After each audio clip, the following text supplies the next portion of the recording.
I'm Mark Pitchers, fishery owner, consultant and carp freak. Double bubble.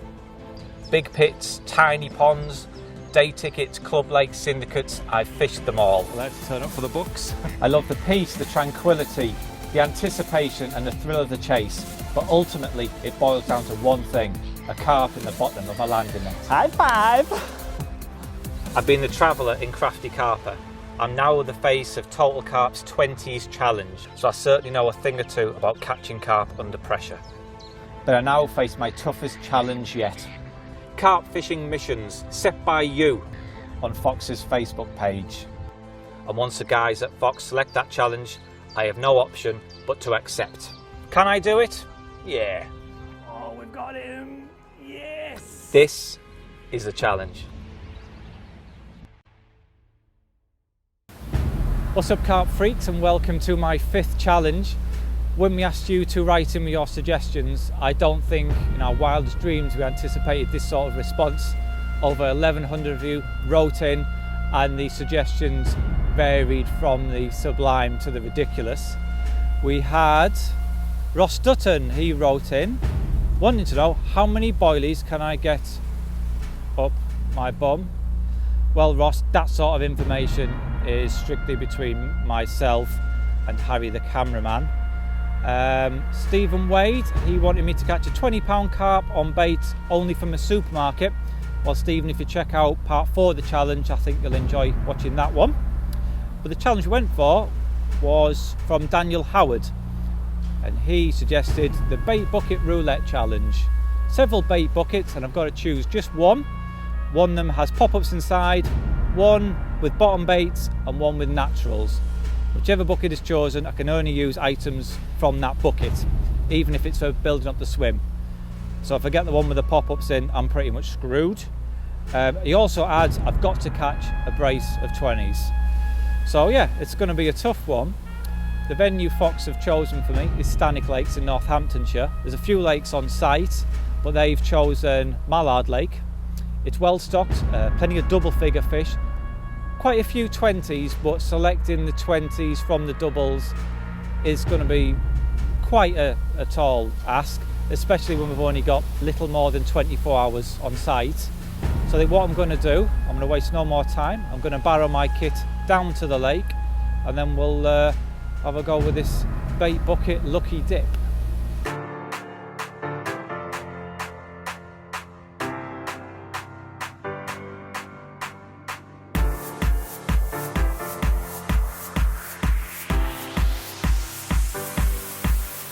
So this is the swim that I've chosen, and as you can see I've got this area of nice calm water in front of me that's sheltered from this really strong wind.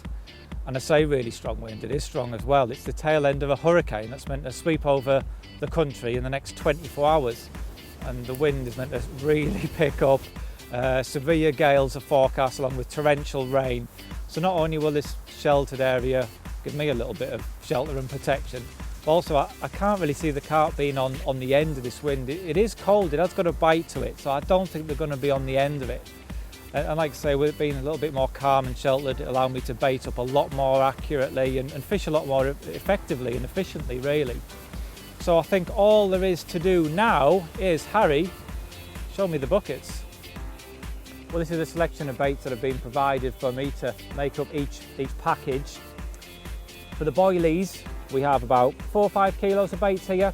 This is a mixture of cell and hybrid. I've got some 10mm hybrid here, and I've got the 15mm cell and hybrid all mixed in. And I think this package probably would present me with the best chance of passing this challenge. There are quite a lot of double figure fish in here, and I think for me to try and select the bigger fish, select them 20-pounders, I think an out and out boilie approach would give me the best possible chance of getting them bigger fish. Then we have some maggots here. There's 2 gallon of maggots, mixture of red and white, and I've also got a pot of worms.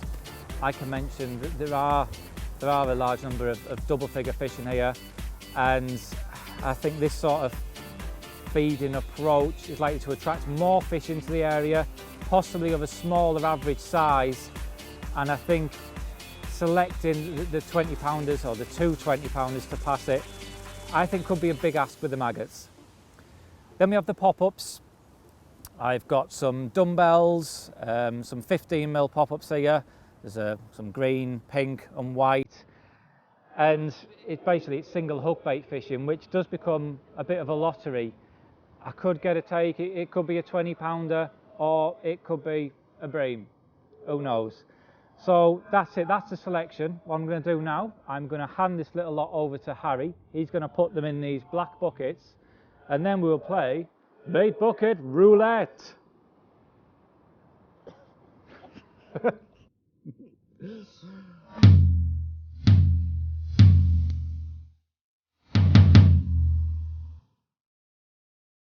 Well, here we go. This is the moment that will define the rest of this session. I'm try and sniff out the boilies, I think. Can I pick them up, feel them, jiggle them? Give me a jiggle. No. Right. I think it's fate that I've come here. I'm just going to go for it. It could be worse. I've got the maggots. I'd rather have the maggots than the pop-ups. Right, maggots it is then. So, a little bit disappointed, I'm not going to lie, but no, it could be worse. Think positive, it could be worse. All out maggot assault.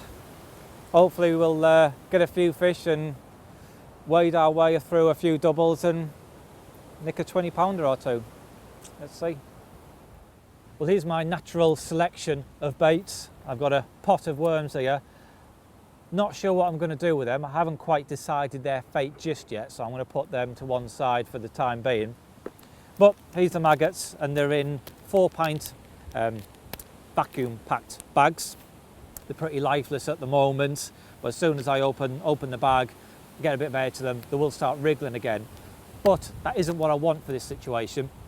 I've had a few casts around with the marker and it is quite gravelly out there, and live maggots do tend to crawl under stones and sort of be hidden from view. So I want them like this, I want them lifeless. So I'm going to tip in a gallon into the bucket. Because we have quite a strong side wind here, I'm going to add a little bit of water to them as well, just to give them a bit more weight to the spod, so it should just cut through that side wind a lot better and hopefully improve accuracy. So yeah, I want to put in a gallon, which will leave me a gallon for topping up. Every time I get a bite, fingers crossed, just top up with a few more spawns, keep the fish interested. That's the plan anyway. So yeah, the marker's out there. I'm now going to get busy with the spod and get some bait in.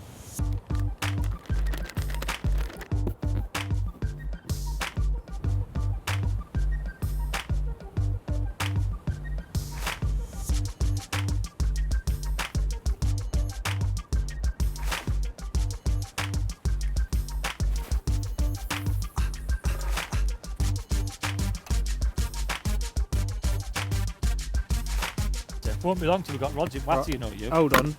Oh, I tell you what. So what are you doing now? What am I doing, you? What am I doing? Yeah, what are you doing now? Serious conversation. Well, I just want to know what you're doing.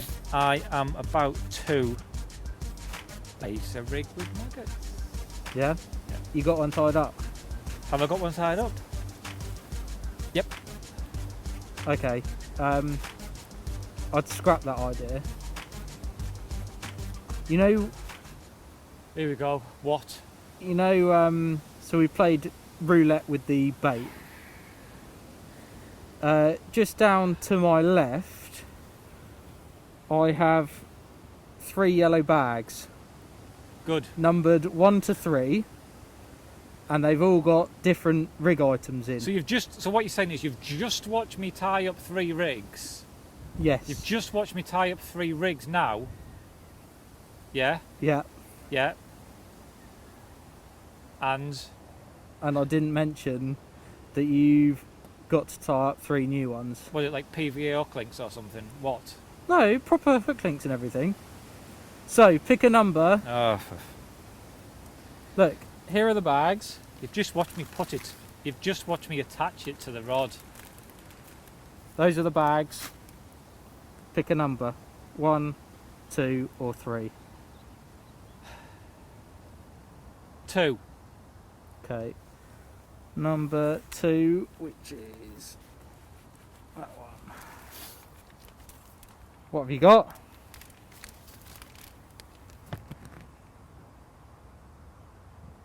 Not what I want, to be honest. Take it out. I've just tied up 3 rigs.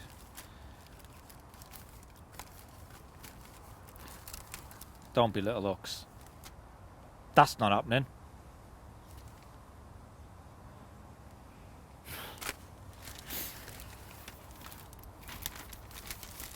Right, okay. Can I have another one, please? No. Okay, so we have some 16-pound illusion, which I like. Obviously, I don't have to use all these components, do I? I Yeah. can pick which ones I use. No.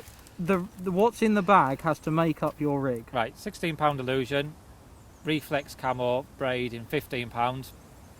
So I wouldn't use a braid for maggots, so it's going to be a combi rig. Zigger liner kit. I'll use the foam to balance out a maggot hook bait, like I was doing. Long shanked barbless hooks. I'm not a fan of long shank hooks, but there we go. Silicone for a little blowback rig, and tungsten sinkers to keep the hook link hole pinned down. So yeah, that's okay. I can get a nice little rig tied with that. You've actually done well out of that one. Really? There was The hooks I'm disappointed with. I prefer a short shank bait point hook. That's just what I use, and I like a bigger hook. But hook link, yeah, nice. I get a nice tidy little combi rig out of that, so that's okay. Just the hooks, they're not my personal favourite. Go on, what was in the other ones then? stuff for a stiff hinge rig, Yeah. which wouldn't have really been ideal Oh, well, with your maggots. so basically, I've kind of almost picked out what would have been a maggot rig terminal tackle, I suppose, isn't it? Really, I'm guessing. You've actually done very well. Have yeah. I? Right.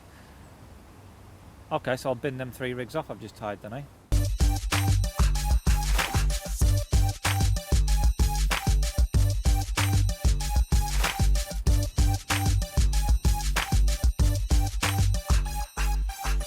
Well, I've already got 2 rods in position, and these are kind of the rigs I've gone for. They're all variations on a theme, using the components that Harry's provided me with. On this one, I've got the 16-pound illusion running straight through, and I've got a supple hair with a bunch of maggots and a piece of foam. But whatever rig does the biz, hopefully tonight, I'll cover in a bit more detail then. But for now, I want to get this rig out there and get the kettle on, because it's absolutely freezing.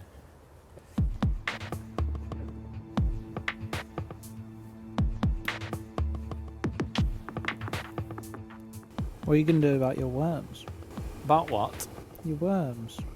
Worms? I don't know. I haven't really factored them into the equation, to be honest, worms. We are supposed to. They're part of your bait package. Well, what do you propose I do with my worms? Well, you've got, like, I don't know, chop them up, put them in a bag or on a hair or something like that. Chop them up? Yes, chop worm. It's Why quite would I want to do a popular bait, actually. I'm not butchering worms. What Just do you mean? Just for your amusement. You're trying to. This is trying to show people how to fish with naturals. That's not happening. What? Just massacre them. You seriously have a problem? I couldn't do it. I feel guilty. What? I couldn't do it. You couldn't chop I couldn't a do worm it. up. I'm more likely to set them free than to chop them up. So You're looking at me with like a proper blank expression on you. Look like you've just had a lobotomy.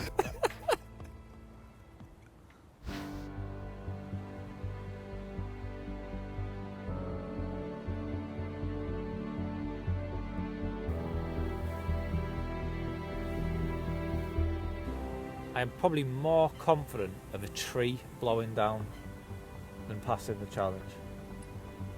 Well, we've already seen a few trees blow down. I'm just glad you're bivvied up right behind me, so if a tree does come down, your corpse will probably like soften the blow of the tree. At the moment, I would say catching anything would be a result. I'm just not feeling it. Why? Why? Because it's Baltic, that's why. I just think the rain, cold winds, I don't know. It's been pretty lifeless today, we haven't seen anything. And I think to pass the challenge with 220s, I think we'll need a lot of fish. I think we'll need to catch a lot of fish to try and get 220s, I think.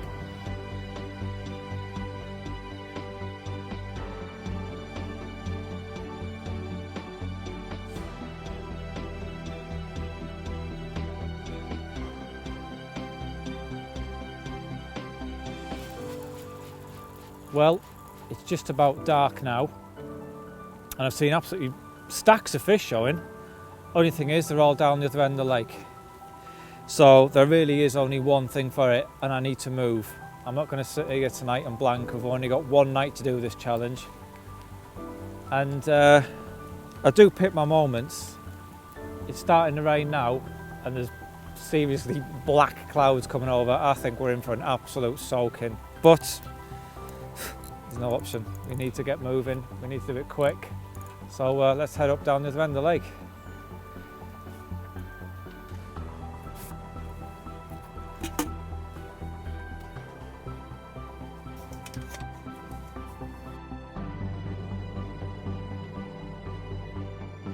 Okay, well here we are at the other end of the lake now.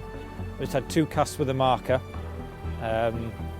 First pull back, found a nice patch of gravel. Cast it back out just to have a second opinion, if you like. And as I was pulling it back, I clattered into a fish. So what I'm going to do now, just wind down the line, wind down the float tight to the lead. Then I'm going to place the line in the clip on the spool, and then I'll wrap the line around the marker sticks. And however many wraps that is, I will then wrap my spod rod and all 3 fishing rods to that exact same distance. That way, I mean, it's going to be pitch black in the next 5 minutes. So that way, I know I can bait up. There's actually a fish just caught the line. So, yeah, there's a fish just gone into the line.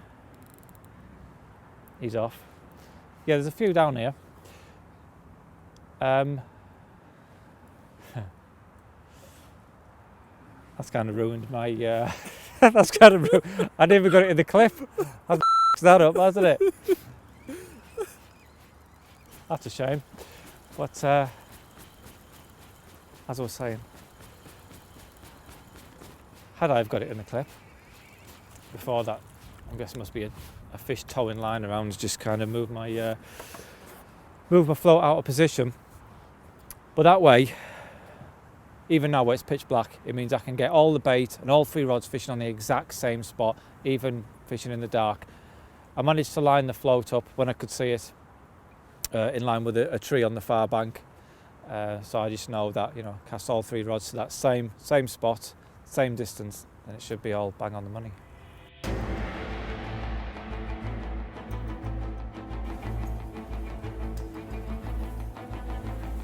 But it looks like that move has paid off. It's probably only been about 20 minutes since I spotted out half a gallon of maggots. And yeah, I'm playing something. I think it's a carp.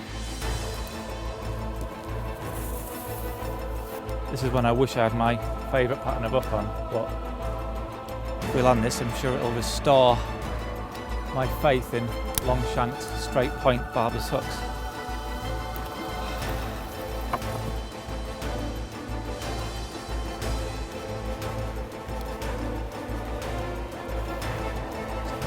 fish that.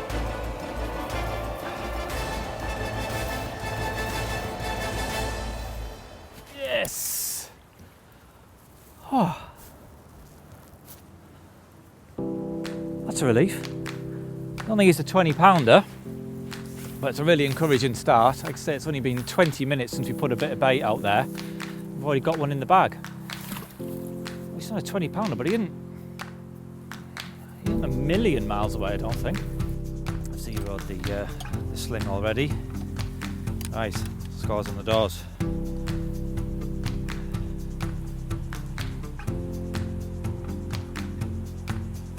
$17.12. So not a 20, but you can't be disappointed with that, can you? So here we are. That move definitely paid off. Less than half an hour after moving in the rain, in the dark. £17, 12 ounce. Not quite the 20 we need, or one of the 20s we need to pass the challenge, but a great fish to kick things off with, no doubt about that. But I'm still 220 short of a pass, so I want to slip this fella back and get a rig back on that productive spot. And I think it's time for dinner.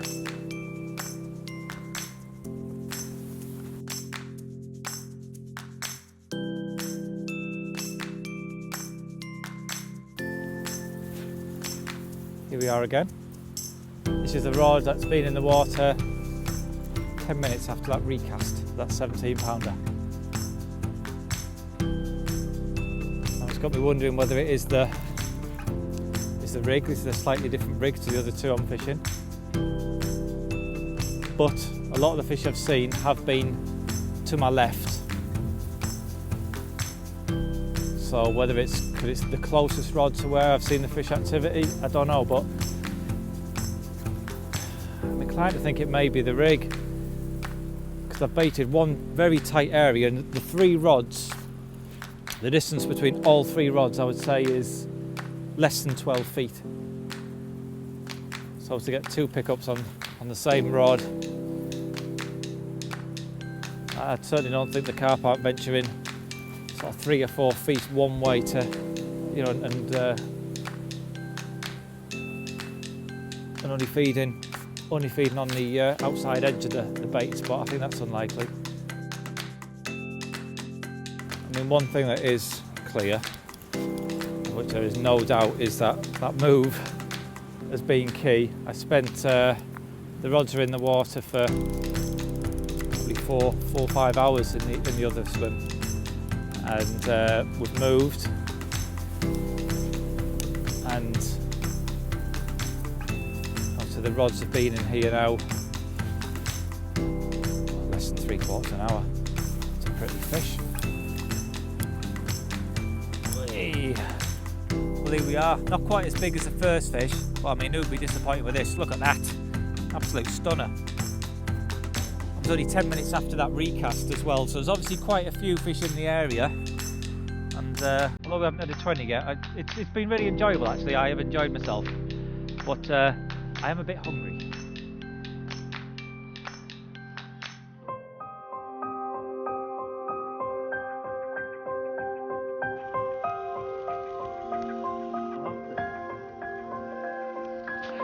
Jesus.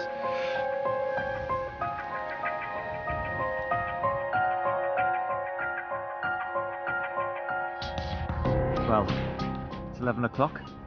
Here's fish number 3. Just polished off the barbecue. Just a shame this one hasn't had a few more burgers himself. He's a few pounds short of the 20-pound bracket, but nice looking fish all the same. I have a feeling it might be a busy night. Well, it's just gone midnight. I'd only just climbed in my sleeping bag, and the rod was away again. Fish number 4, probably about 12 pounds. Smallest one I've caught so far, but I can't help feeling that every fish I catch is perhaps a step closer to catching a 20, hopefully. Well, it's just after 2 o'clock in the morning. I think I managed about 40 minutes kip before the rod rattled off again. And when I was playing it, I was kind of convinced I had a 20, but this one's just over 18 pounds. So they're getting bigger. I'm still wading through them. but I'm half tired. I wouldn't mind getting my head down for a bit. It's 4:45 and here's carp number 6 of the night. He's an absolute belter, and they're getting bigger as well. This one's an ounce under 19 pound, so step in the right direction. But I'm dead on my feet, to be honest. I'm absolutely knackered. I wouldn't mind having a couple of hours kip at least.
Well, good morning. It's just after 7:30 and here's carp number 7.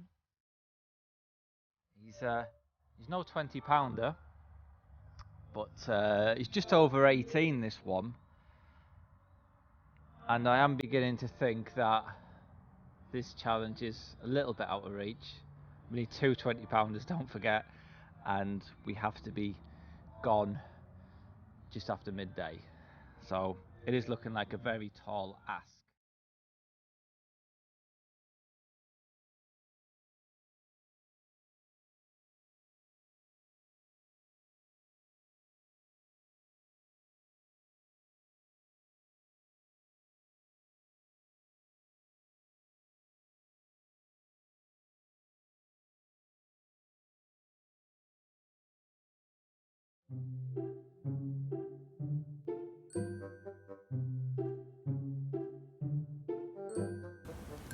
Not mental.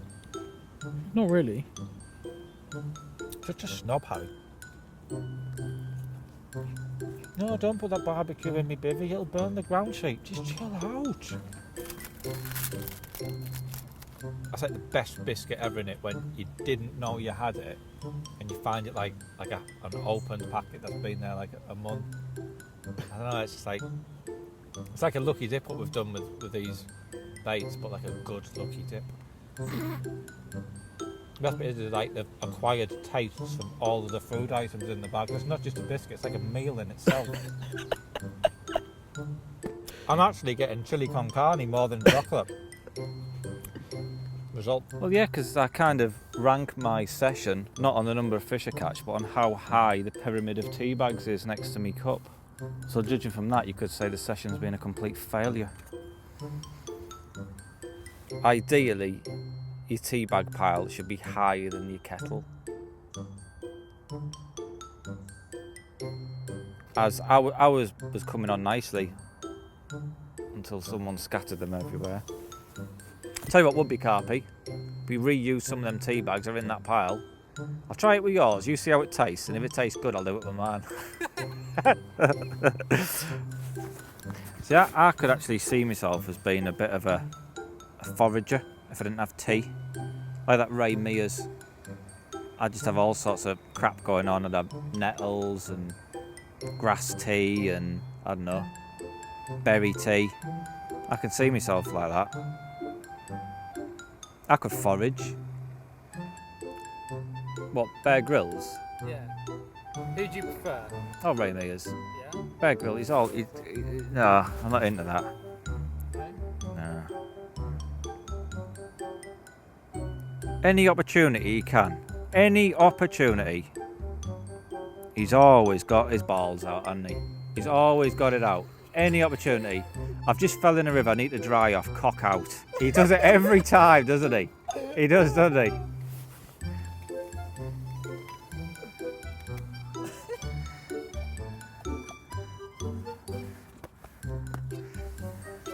We need to go down this cliff.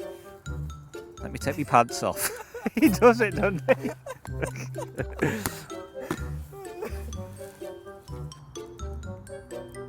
Look at me spout dribbling everywhere.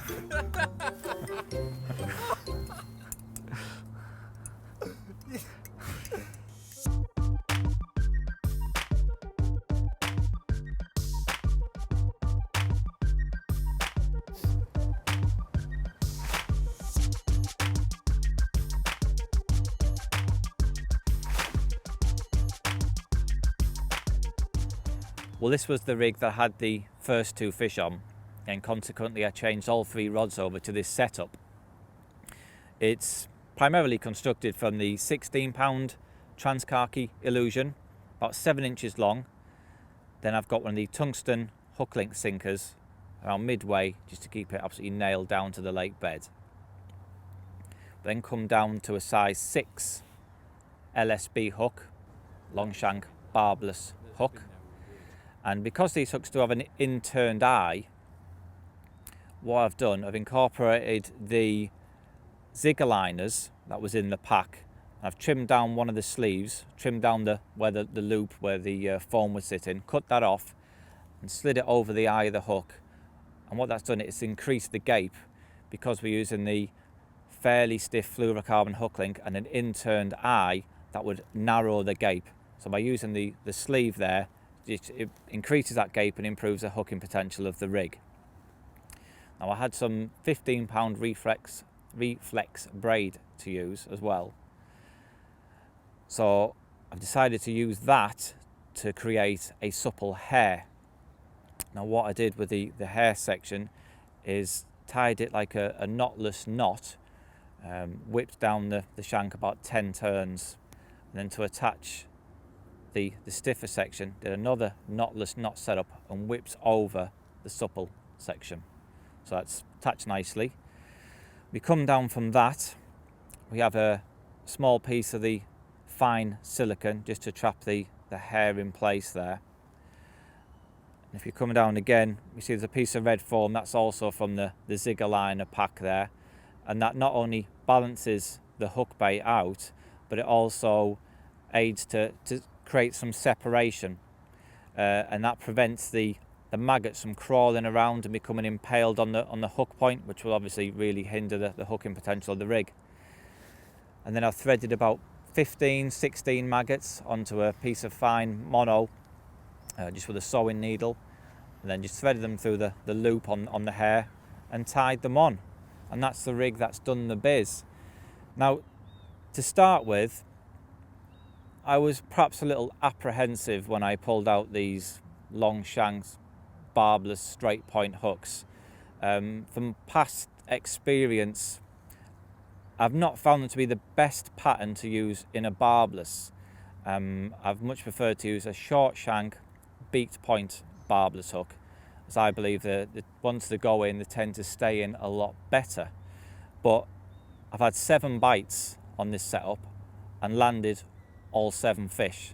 So it's certainly gone some way to restoring my faith in the long shank straight point barbless pattern.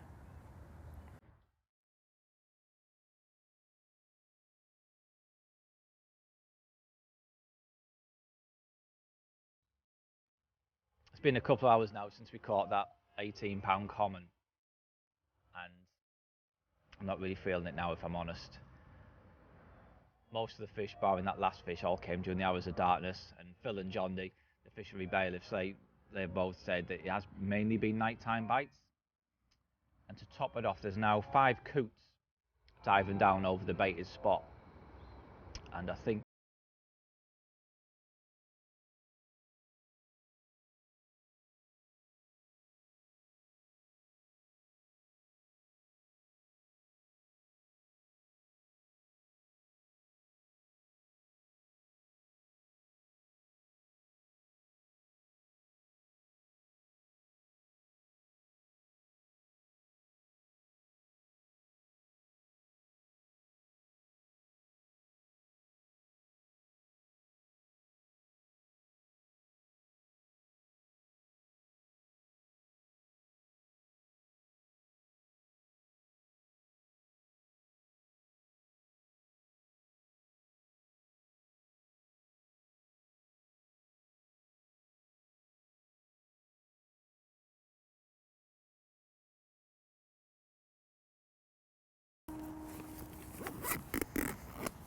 What happened to the worms? What happened to the worms? Yeah, you're supposed to use them. I don't know where they are. I don't know, have you had them? What? No, you're supposed to use them. Have you set them free? No. I don't know where they are. I don't know where they are. They'll be around here somewhere. They can't have gone far, they haven't got any legs.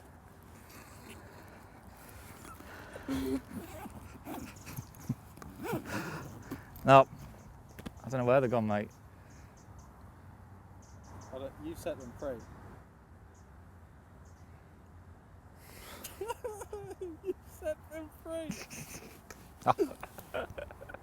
You set. I haven't. I can't believe I haven't. you said- I haven't. I haven't. That moorhen had his eye on him. Blame him. Stop following me around. Making me look guiltier than I am. Well, make him look guilty. Go on. Off you go. Well, you're going to have to move a bit faster than that, lads. Jesus.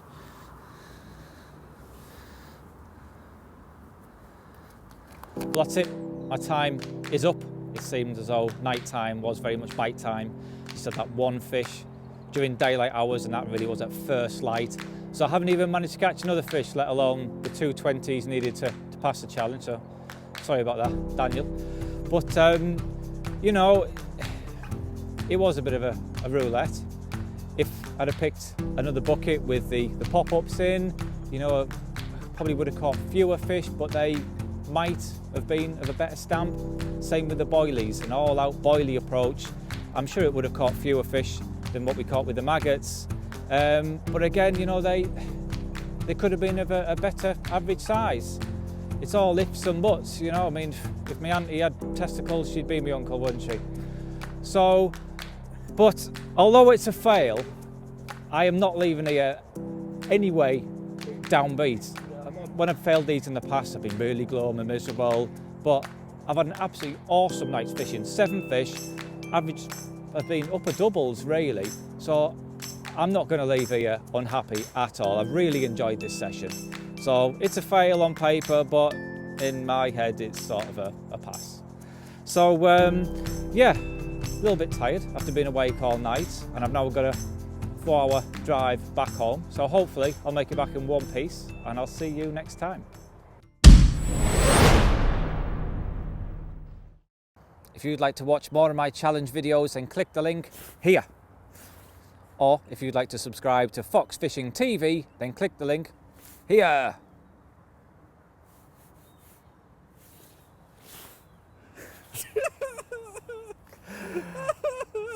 That was good.